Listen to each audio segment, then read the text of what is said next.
भारत में unified payment interface, जिसको आप यूपीआई के नाम से जानते हैं, उसका चलन इतना ज्यादा हो गया है कि पूछिए मत। इन्वेस्टमेंट से लेकर किसी सामान को खरीदने तक अगर आज की तारीख में पैसों का डिजिटल लेन देन करना हो तो सबसे पहले लोगों के जहन में यूपीआई पेमेंट ही आता है। छुट्टे पैसे की समस्या से लेकर रेहड़ी पटरी गांव देहातों तक यूपीआई ने पेमेंट को आसान बना दिया है। इसकी सबसे बड़ी वजह डेबिट कार्ड या क्रेडिट कार्ड की तुलना में इसका फ्री होना है। सोचिए, अगर जिस स्पीड से आप यूपीआई करते हैं उसी स्पीड से हर एक यूपीआई ट्रांजैक्शन पर एक्स्ट्रा फीस यानी एक्स्ट्रा पैसा लगने लगे तो आप यूपीआई पेमेंट करना भूल जाएंगे या बंद कर देंगे। आपकी सोच बिल्कुल सही है। असल में यूपीआई पेमेंट को लेकर एक खुलासा हुआ है। लोकल सर्किल के सर्वे ने चौंकाने वाली रिपोर्ट पेश की है। रिपोर्ट में बताया गया कि अगर वर्तमान समय में यूपीआई से हो रहे ट्रांजैक्शन पर फीस लगा दी जाए तो 70% यूजर ट्रांजैक्शन करना छोड़ देंगे, यानी पेटीएम, गूगल पे, फोन पे को टाटा बाय बाय कर देंगे। क्या है पूरी खबर, विस्तार से जानने और समझने की कोशिश करते हैं। असल में पिछले कुछ सालों में यूपीआई का इस्तेमाल करने वाले लोगों की संख्या तेजी से बढ़ रही है। भारत के अलावा दुनिया के बाकी कई देशों में भी इस डिजिटल पेमेंट सिस्टम को अपनाया जा रहा है। हाल ही में भारतीय रिजर्व बैंक के गवर्नर शक्तिकांत दास ने एक बयान में कहा था, भारत में अगर 100 डिजिटल ट्रांजैक्शन होते हैं तो उनमें से 80 करीब यूपीआई से होते हैं। इनमें छोटे से लेकर बड़े ट्रांजैक्शन शामिल हैं। यानी आसान भाषा में कहें तो डिजिटल इंडिया का ये चमकता सितारा है। इसकी सबसे बड़ी वजह है इसका फ्री होना। बस यही बात फिनटेक कंपनियों को खटक रही है।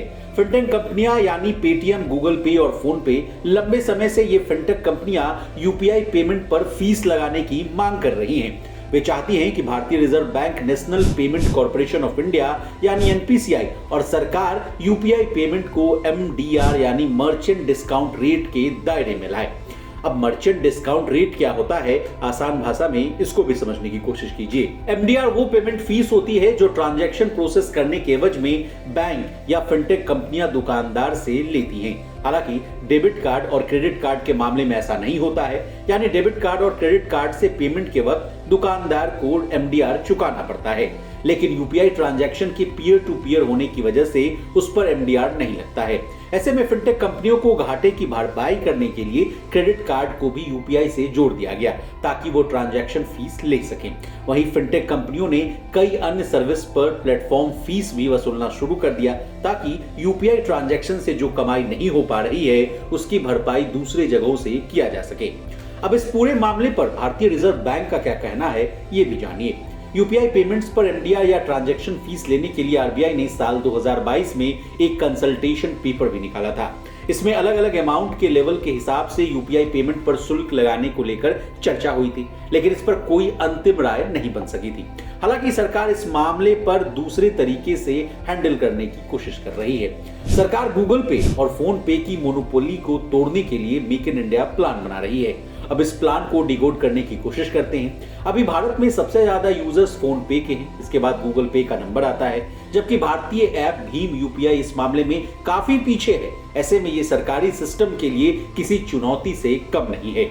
इसलिए सरकार फिनटेक सेक्टर में भारतीय कंपनियों का दबदबा बनाने के लिए भीम यूपीआई को यूजर्स फ्रेंडली बनाने पर जोर दे रही है, ताकि भविष्य में अगर फिनटेक कंपनियां यूपीआई पर कोई फीस लगाती है तो भीम यूपीआई उसकी जगह ले सके। बता दें, भारत में यूपीआई 2016 में लॉन्च हुआ था। तब से लेकर अब तक इसकी कामयाबी की कहानी किसी से छुपी हुई नहीं है। इस साल यानी 2024 में यूपीआई ने मजबूत नोट पर शुरुआत की, जिसमें लेन देन का जो खर्च है 18 लाख करोड़ रुपए से अधिक रहा और ये अपने आप में एक नया रिकॉर्ड है। इसी तरह बिजनेस जगत से जुड़ी तमाम ताजा तरीन खबरों के लिए बने रहिए हमारे साथ और देखते रहिए लोकमत हिंदी।